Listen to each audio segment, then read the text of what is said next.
Alright, welcome back, folks. Game number 2 in this best of 3. In what is, I'd say, an unlikely turn of events. Down 1 at the moment on the left side of the map. It's going to be the blue Terran player from CM Storm. It's Polt. In the bottom right, the red Terran, it's EG's XenoCider. I gotta tell you, we kind of got like upsets going over everything I'm seeing today. We started the day with Huck versus XenoCider. XenoCider took that series 2-0 really fast, no less. Really cool to see, but it's like, alright, maybe it's just a weird series because it's a team kill and they maybe don't this, that, the other. Then we saw, of course, Scarlet versus QXC just now, and we heard all the things about Scarlet being tired, just getting off a plane.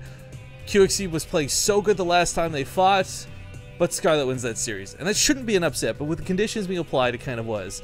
Now we're watching XenoCider and Polt, and Xeno leads 1-0. Like, what is going on today? I'm loving it! Next, Scarlet's gonna 2-0 Hydra. Gonna be weird. Man, can you imagine, like, are we gonna have a Xeno? Like, it's actually very possible we have a XenoCider Scarlet winter bracket Dude, I finals. was just gonna say, North Americans, North American qualifier. I don't believe it. That would actually be the single biggest upset, like, period. But it also give me a lot of hope for 2015 WCS, that's for certain. Yeah, I mean, you look at this is actually a fair representation, at least of the North American side, like not the Europe side, obviously. Yeah. But of who is going to be in the qualifiers and the stages, and people are still looking at Polt and Violet as, oh, the Koreans are going to be top 2, and that's not a bad case to make, but it's no longer that clear cut. Yeah, I think the other thing too we really have to consider is like a lot of these North American players, the ones who are dedicated players. I'm not talking about like our casual weekend heroes, but like the ones like XenoCider who take their career seriously when they're outside of school. These guys have improved a lot since again like half a year longer ago, and for him to be playing like that well against Polt, to see him go for the same moves Polt did but do it better, like that's not something I would have ever said, okay, that's totally gonna happen. Yeah, neither did I. It was just kind of like, it was kind of outplaying. No one really got anything from their openers. It kind of actually was a wash of both openers. and XenoCider just took advantage of positioning more, and that is TVT. As frustrating as TVT can be when, oh, he just got to that position faster than I did, or, oh, Doom dropped, lol. It is skill. It is still knowing when to push, when to pull, when to get a concave of Marines, and when to actually just not try to do anything. Bop it. Push it, pull it, twist it, bop it. Drop it. Yeah. Yeah, drop it too. There you go. It's Terran in a nutshell. Is bop it, guys. Exactly. I mean, I'm not going to count Polt out. Let's be honest. This guy, we've seen the weirdest games out of him as well throughout the course of the year. But all in all, when it comes down to it, he's a very solid player. I'm not going to say XenoCider got lucky, because he didn't. You're right. He played very well that last game. But now it's kind of like, does Polt take him a little more seriously? Does Polt make less mistakes this time around? We'll see how this one plays out. The Hellion is going to catch this SCV, so that's going to be a nice start. So, speaking of, drop it, pop it, it is Catalina, so it's a 3-player map, and for some reason, these maps just make TVT go, yeah? Either there's mass Doom drops, or there are build cross, just the openers. We actually have the same exact thing happening this game as last game. Yeah. Not too weird yet. Well, difference of an SCV dying a little bit sooner, I suppose, but I mean, this is still that same scenario we had last time presented. Does he have his Banshee ready for defense? Last time he really, keep in mind, like he held well, but it wasn't really that easy of a hold. He needed that Banshee, and I really don't know if he would have without it. Yeah, definitely. That, and with Polt following up like he did with those Hellions too, if that Banshee had considered going across the map, it could have really spiraled out of control. I mean, you might be asking like, why even bother sending the Banshee across the map?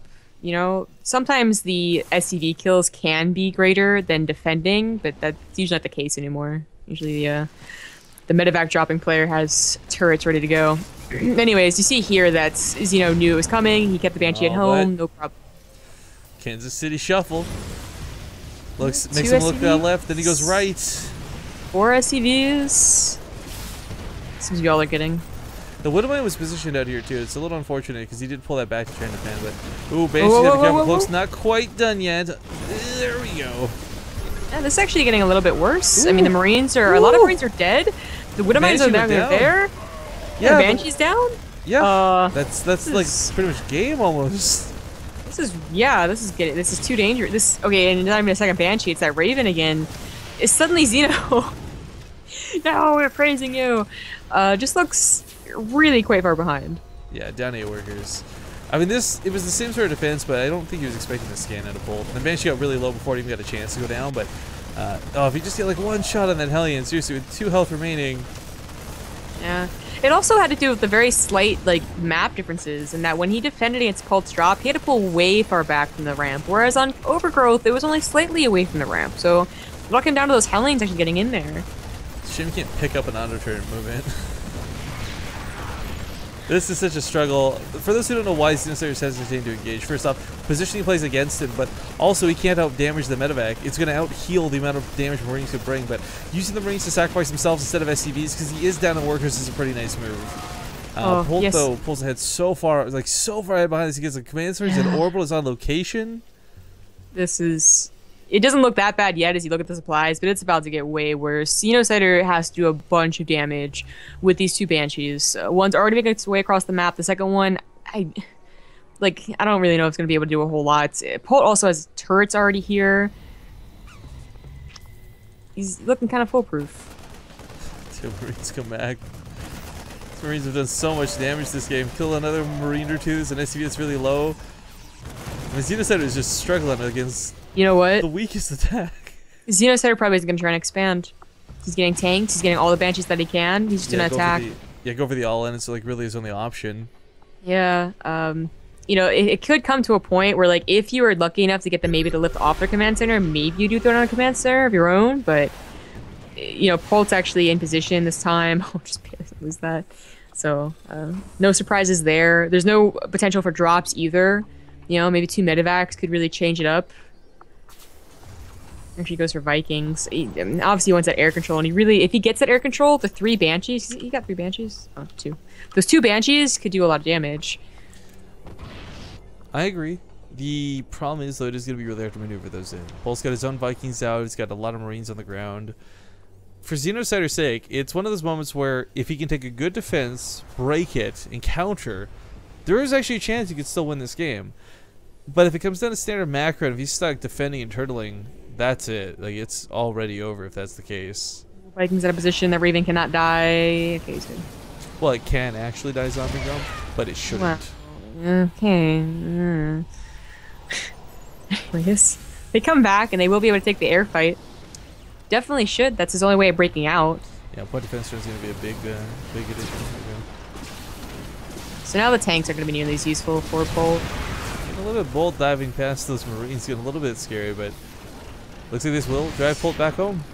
Yeah, but it's, you know, it shouldn't have even been Polt, you know, scaring XenoCider. It should have been the other way around. Do believe he just lost one of the Banshees there. Yep, down 2. I mean, 1 Banshee of damage is nice, but 2 Banshees one-shot the Marines, which means that medevac doesn't get a chance to heal them. No combat shields yet for Polt, still getting that stem out. And for XenoCider, like, he's coming across the map, there's no medevacs here. There's no way to elevate her up to this main. That would be the only way that would really, like, throw Polt off guard. And I think the reason he's expanding could probably just be because he's, like, the production. Like, yeah. It sucks too, because you know what? Here's the thing for the way this blowed out, right? Like, we've seen weird small amounts of drops. We've seen 1-1-1 builds. We've seen 1 Reaper, 1 Marine, and 1 SCV end a game before. For XenoCider's sake, this is probably already over, but I do like that he's like making all these right moves to come back into it. His SCV count's really not looking too bad. The dedication that Polt's had to make for this, I mean, it's still a really scary attack on a XenoCider, despite how small this may be. Here's where the difference does start to show itself. Production, first of all. XenoCider's only just now throwing out 2 more barracks, but also upgrades. No upgrades and no stim or combat shields for XenoCider. Yeah. And now he's gonna get swamped. Oh god. Banshee's gonna get some nice shots off before going down, but it will eventually go down with a good scan. SCV is even pulled into the front line for that, with only Vikings remaining and 1 tank at XenoCider's aid. It's not gonna be enough. That's too bad. That really is. If he could have found a position on the low ground and all of Polt's army was in the natural, you can't really break out of like 4 tanks. Not soon, anyways. Instead, he gets sandwiched. The alternative too is if he had 1 medevac, he could have eventually like sieged up here and then elevated everything up slowly to the main, and then get on top of the production, and then maybe that's where he starts hurting Polt, where it matters. But for XenoCider's sake, at least the economy looks balanced for him. You know, you point out the upgrades, so that is a really big thing. Tech is really big for bio versus bio. And combat shells, I think, is going to be more important than anything else going to be doing. XenoCider's not going to have his for a very long time. Yeah. Maybe it's possible he turtles on 2 bases long enough to securely get a third, and he is in a bad position, but not a killing position, up until they're both maxed out. But that is such a long con, you know? Like, Polt's gonna have so many opportunities to drop, to catch Xeno out of position, to, like, go up to anything he wants, like triple factory tank production if he freaking wants to, like, anything. So I'm a little bit curious what happens. Hydra 2 out of Scarlet already. Oh. It's a very quick series. So the winner of this goes on to fight against Hydra in the TVZ Best of 5 finals for the winners bracket. XenoCider he's buying enough time to get his stim and combat shields. He'd have to sacrifice the reactor to get those 2 tech labs, but probably worth it. The combat shields. I mean, he does. Yeah, he needs everything he can right now. The upgrades aren't really going to be that far ahead, although Polt should be throwing down another Engineering Bay and an Armory soon. He's only be doing 1 at a time. Should be 2. XenoCider, actually, I like this move. Goes for a faster third. That's one thing that Polt, like, I don't really know if Polt's really capitalizing on the lead that he's had. You know, he's playing a very normal game against someone that you got a pretty big SCD upgrade in. Yeah, and it gives XenoCider all the time in the world, and that's what he needed. He needed time to hey, get now back he's ahead to in SCVs. Well, it's not even the SCVs though. I mean, like, just to get that tech up, right? To get stim done, to get combat shields, to get something where you can actually fight Polt on even footing. Yeah, this is looking. It's still not even, but more and more even as the game goes on.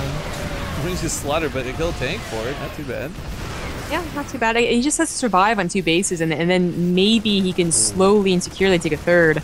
The drop of the main, and no real way to deal with this, because anything you protect from the front lines takes away from, well, again, those front lines. Polt with 1-1 also has Marines that are just going to absolutely take on XenoCider's Marines, no problem, 1-on-1. Yeah. Wasn't the worst drop. They brought Xeno down a bit with the SCVs, but his third is a bit faster. So turns into orbital hopefully soon. He is pretty much soft contained now. And I don't know if, because he did get that 3rd command center, that I don't really know if the option to, like, oh, well, I'm contained, let me go ahead and doom drop is really there. I feel like you're really committing to playing a defensive style when you put in a 3rd like that. That could have been a potentially good option. Although Polt's ready, that's why you got a sensor tower there. He knows that a doom drop could screw him up. Oh, we're gonna tank kill, pretty nice. You know, actually, this is probably gonna be the one single biggest dynamic change in Legacy of the Void. Like, everyone's talking about all these cool Ravager things and new units and this, that, and the other. But being able to pick siege tanks up out of a bad position like this is gonna be crazy. That's a stomp, is what that was. Yeah, that was a surprising stomp, but that just happened. Those 5 Vikings were really the biggest things XenoCider had going for him. Not his tank count, not the Marines, and certainly not his tech. But those Vikings were zoning out the medevacs for so long, zoning out high ground vision for so long. And now Polt can start moving forward a little bit. Yes, we see he just moves the medevac up a little bit. Oh, he sees the doom drop too, so he just goes ahead. Oh, now the Marines have to unload 1 at a time, funneling into a fight. Big concave and upgrade lead in the favor of Polt, but as we see for XenoCider, his supply is just dwindling. The tanks aren't even involved with the fight, but he's still winning it. Yeah. Polt pulls back at the last second, realizing that if he did take the Marine War, his ranks could be dropped on. He doesn't want that to happen. XenoCider is so close to being able to break out of this, and it just slightly can't. And if Polt reinforces with that big army in his natural, there's no way XenoCider moves out. He should have trained with Fury Dragon a little bit more, I guess, instead of going to school. Yeah, that's what breaking out was, training with Fury Dragon. Yeah, I've totally understood the concept of the show. It's like I casted the one time too, and that's like what I took away from it, right? I can't believe that's the Rangers Command Center, by the way. That is some pretty ridiculous stuff, but here comes the rest of Polt's Marines, and that's what's going to let him just kind of foolishly move wherever he wants. I think Polt saw that scan on his 3rd and just moved 3 tanks up there, knowing that a drop was probably on its way. Yeah, smart move. Oh. If Terran scans you, they're probably going to drop you. Yeah, it's like a big warning sign. It's like the phone ringing. Hello? Hello, expert. Mushy mush. Alright, game number 2. Gonna go to Polt.